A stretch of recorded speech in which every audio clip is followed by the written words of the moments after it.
तो देखो अभी हम डिस्कशन करने वाले हैं एमआरआई एमआरसीपी। तो एमआरसीपी किस लिए करते हैं और आपको क्या क्या मालूम होना चाहिए। जैसे आपने अभी स्कैन देखा, सारे सीक्वेंस नहीं देखे और सीक्वेंस को आपको मतलब नहीं पता कि कौन सा सीक्वेंस किस लिए करते हैं। क्लियर? ये देखेंगे अभी हम। जैसे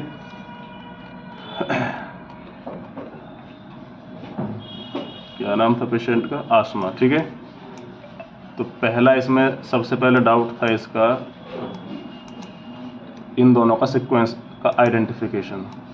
धर्मेंद्र तुझे यही प्रॉब्लम थी ना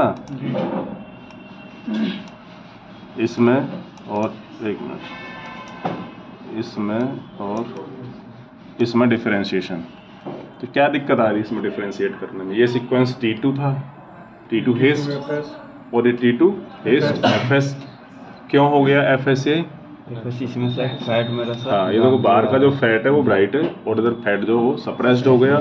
और इसमें देखो फ्लूइड, ये देखो जो क्या है ये जीबी है ना। अब इसमें देखो ज़्यादा हाइपर इंटेंस हो गया ना, हाइपर हो गया। क्यों? FS लगते ही फ्लूइड हाइपर हो जाता है। क्लियर? चलो, एक डाउट तो ये था तुम लोगों को। उसके बाद हमने पूछा था कि भाई कौन सी स्टडी है, किस लिए करते हैं और कौन सा सीक्वेंस किस लिए यूज़ करते हैं। तो T2 हेस्ट, इसमें कौन कौन से सीक्वेंस हमने यूज़ किए हैं? T2 haste FS। उसके बाद देखते हैं कौन सा सीक्वेंस लिया है, T2 हेस्ट कोरोनल और T2 हेस्ट FS। देखो सिंपल T2 हेस्ट और T2 हेस्ट कॉर्नल सीक्वेंस दोनों T2 में ही, एक एक्सेल में चला दिए, कॉर्नल में चला दिए। क्लियर? इधर एक FS में चल रहा है और इधर कॉर्नल में चला है, यानी कि दोनों ये T2 हेस्ट FS है, एक्सेल एंड कॉर्नल। 4 सीक्वेंस हो गए। चलो, उसके बाद देखते हैं कौन सा सीक्वेंस हमने यूज़ किया है। T1 वाइव। क्लियर? T1 वाइव, इसमें देखो T1 वाइव डिक्शन, एक है वाटर। ठीक है, इसमें देखो एक्चुअली डिक्शन एक टेक्निक है, सीक्वेंस नहीं है। T1 वाइव में हमने डिक्शन टेक्निक को यूज़ किया है, जिसमें एक दिखा रहा है वाटर और एक दिखा रहा है आपको FS। ठीक है, और एक सिंपल T1। 3 सीरीज दिखा रहा है। ये सिंपल T1 है। जैसे हमने डिक्शन लगाया, एक में FS फैट सप्रेस्ड कर दिया और एक में वाटर। इसमें क्या दिख रहा है? ओनली आपको जो वाटर है ना वो सप्रेस्ड कर दिया, फ्लूइड है पूरा सप्रेस्ड कर दिया इसने। ओनली वाटर, फैट नहीं। समझ आया नहीं? ये जो T2 डिक्शन जो वाटर लिखा है ना, इसमें क्या है? वाटर को सप्रेस्ड किया गया और इसमें फैट को सप्रेस्ड किया गया। समझ आया डिक्शन का मतलब? यही कंफ्यूजन था ना तेरा कि सर ये तीनों ही T1 जो वाइव हैं ये डिक्शन है, क्या है? तो डिक्शन एक टेक्निक है जिसमें हम फैट को अलग सप्रेस्ड कर सकते हैं। जैसे FS है, FS टेक्निक में क्या होगा? ओनली फैट को ही सप्रेस्ड किया जाएगा। डिक्शन टेक्निक अलग अलग चीज़ों को सप्रेस्ड कर सकती है और अलग सीरीज क्रिएट कर देती है। जैसे हमें वाटर को सप्रेस्ड करना है तो डिक्शन के थ्रू ही वाटर को सप्रेस्ड कर सकते हैं हम। क्लियर? FS में वाटर तो सप्रेस्ड नहीं होगा, फैट होगा, तो इसलिए डिक्शन में पहले फैट कर लिया और फिर इसमें वाटर कर लिया। अब ये यूज किस लिए करते हैं? कुछ ट्यूमर या कुछ लीजन्स हैं या पैथोलॉजी ऐसी जिसमें वाटर को भी हमें सप्रेस करना होता है, फैट देखना होता है, इसलिए। ठीक है, तो हमने डिक्शन टेक्निक यूज़ किया है इसमें। और ज़रूरी भी नहीं ऐसा करो, ओनली सिंपल T1 भी आप कर सकते हो। ठीक है, उसके बाद देख सकते हैं हम इसमें सीक्वेंस। देखो आपने ये सीक्वेंस तो देखा ही नहीं था, ये इसका। अब आओ, देखो एक इसमें एक सीक्वेंस कम है, नहीं है। देखो ये सीक्वेंस आपने देखा नहीं, ये वाला। ये कौन सा सीक्वेंस है? जूम करो इसको। ये कौन सा सीक्वेंस है वाला? ये सीक्वेंस है T2 TSC 3D thin slab, जिसको पेस बोलते हैं। तो ये तो आपने देखा ही नहीं, ये देख लिया था। तो इसमें भी आपने एक चीज़ नहीं देखी कि ये सीक्वेंस ठीक से नहीं किया गया है। इसमें CBD नहीं दिख रही, स्कैन पूरा कंप्लीट नहीं किया गया है। इसका प्लानिंग से भी आप समझ सकते हो, ये देखो प्लानिंग इसका रोटेट हो रहा है। तो ये कौन सा? Thick slab. लेकिन ये थिक स्लैब ठीक नहीं हुआ है।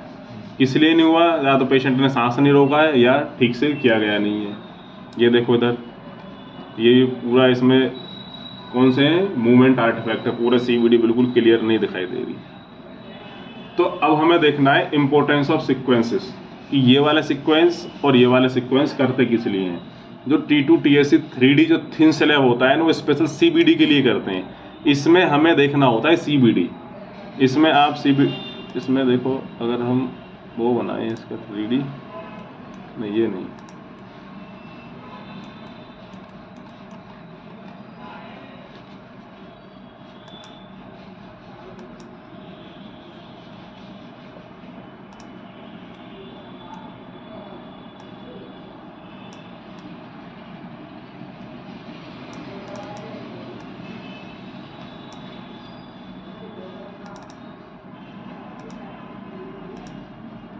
ये जो सीक्वेंस है ना, जैसे ये किस लिए करते हैं, अगर ये वाले सीक्वेंस आप MRCP में नहीं करोगे, जैसे आपने छोड़ दिया ये वाला सीक्वेंस, तो डॉक्टर को क्या प्रॉब्लम आएगी, रेडियोलॉजिस्ट को?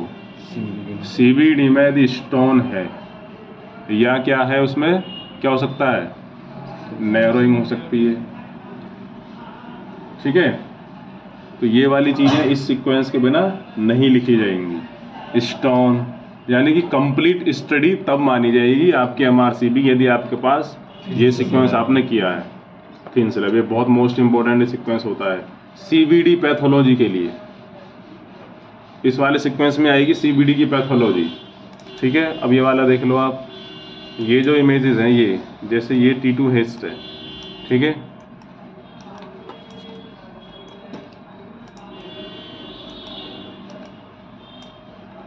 ये सीक्वेंस कौन सा है, T2 हेस्ट।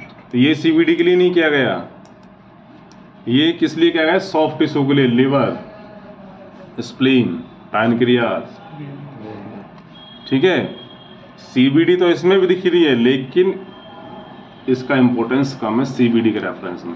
जैसे उस वाले सीक्वेंस में क्या नहीं दिख रहा था, जैसे स्कैन करने से पहले आपको समझ होनी चाहिए ना, जैसे इसमें क्या है, इसमें कोई लिवर पे कोई आप कर पाओगे कमेंट इस वाली इमेज पे? लिवर, स्प्लीन, पैनक्रियास कोई कमेंट कर पाओगे? कुछ नहीं कर पाओगे। तो ये स्पेसिफिक किसके लिए है, CBD के लिए। अब देखो ये है, ये स्पेसिफिक किसके लिए, लिवर। लिवर में कोई लीजन, मास, ट्यूमर, वो इस पे पता चलेगा। ऐसे इस पे देखो T2 हेस्ट FS, इस पे पता लगेंगे वो चीजें। अगर वो पैनक्रियाज में कोई लीजन होगा, इस पे आएगा नहीं आएगा। तो डेडिकेटेड सीक्वेंस होते हैं, हर एक सीक्वेंस में सारी पैथोलॉजी नहीं आती। तो जब भी आप MRI करोगे तो आपको पता होना चाहिए कौन सा सीक्वेंस अकॉर्डिंग। जैसे अब सपोज करो यदि MRCP आया था पेशेंट का और लिवर में ट्यूमर था और आपने कॉर्नल सीक्वेंस देख लिया, जैसे ये कॉर्नल देखा और कॉर्नल में आपको क्या लगा, देखो आपने बिल्कुल भी नहीं देखा, देखो कॉर्नल में CBD अच्छे से दिख रही है ना, CBD दिख रही है ना, ये CBD।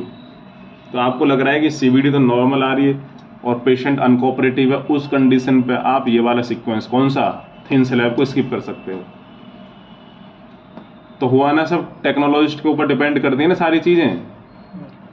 ये चीज हम लिख के नहीं दे सकते कि इसमें ये करो या वो करो, आपको समझ के ही चलाना होगा MRI।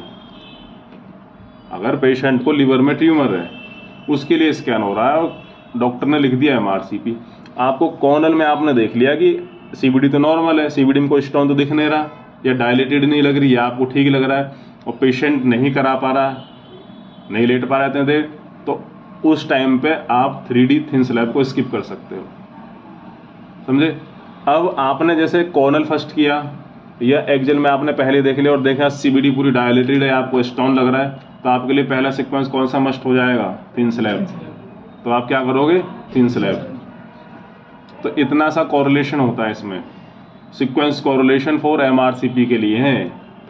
यही तो सीक्वेंस होते हैं इसमें, T2 haste, axial, FS and coronal and thick slab and thin slab.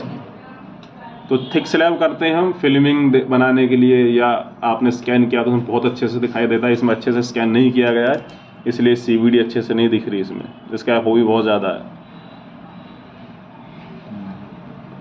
तो जब आपने स्टडी किया था तो सारी चीज़ें नहीं देखी थी, तो अब आ गया हमें स्कैन समझ में, इसके बाद हमें पता होनी चाहिए इसकी एनाटॉमी एंड फिर सीखेंगे इसकी पैथोलॉजी।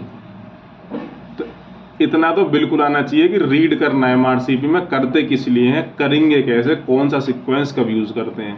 ये बहुत डाउट होता है कौन सा सीक्वेंस कब करते हैं, डिपेंड करता है पैथोलॉजी के ऊपर। रूटीन में तो सारे सीक्वेंस हैं, सब चलाने, नॉर्मल पेशेंट है, सारे चलाने, कोई डाउट नहीं।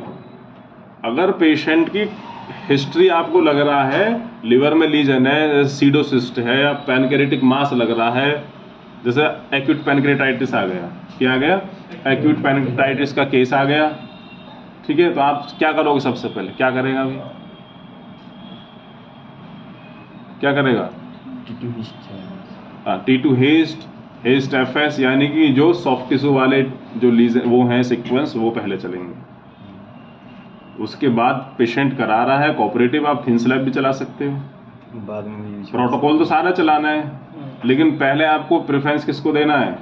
T2 haste, FS, simple T2, T1। समझ आ गया? तो इसलिए पेशेंट करने से पहले पेशेंट की हिस्ट्री बहुत ज़रूरी है। क्लियर? तो अब इसका नेक्स्ट वीडियो में इसकी पैथोलॉजी देखेंगे हम, ठीक है।